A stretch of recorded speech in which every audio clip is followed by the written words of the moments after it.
Supreme court के निर्णय के बाद समाज में एक भ्रम की स्थिति है। ये प्रचारित किया जा रहा है कि ओबीसी आरक्षण समाप्त हो गया है, जबकि ऐसा बिल्कुल नहीं है। अभी तक पंचायत और नगर पालिका में ये प्रावधान था कि एससी और एसटी को जनसंख्या के आधार पर आरक्षण मिलेगा, जबकि ओबीसी को 25% रिजर्वेशन मिलेगा। अब सुप्रीम कोर्ट ने कहा है कि आरक्षण तीनों का मिलाकर अर्थात एससी, एसटी और ओबीसी का मिलाकर 50% से ज्यादा नहीं होना चाहिए। तो अब अगर किसी ब्लॉक में एससी 20% है, एसटी 15% है, तो 35% सीटें एससी और एसटी को रिजर्व हो जाएंगी।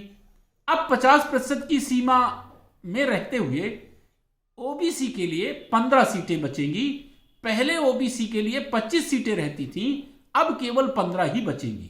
तो वस्तुस्थिति यह है कि अलग अलग ब्लॉक में, अलग अलग पंचायतों में, अलग अलग जिलों में ओबीसी को रिजर्वेशन तो मिलेगा। यह हो सकता है कि अगर जहां एससी एसटी की जनसंख्या ज्यादा होगी वहां ओबीसी का रिजर्वेशन कम हो जाएगा।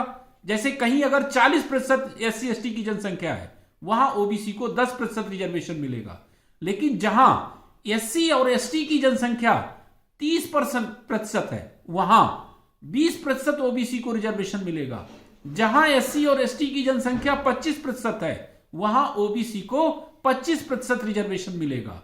वस्तुस्थिति यही है कि सुप्रीम कोर्ट के निर्णय के बाद भी ओबीसी का रिजर्वेशन समाप्त नहीं हुआ है।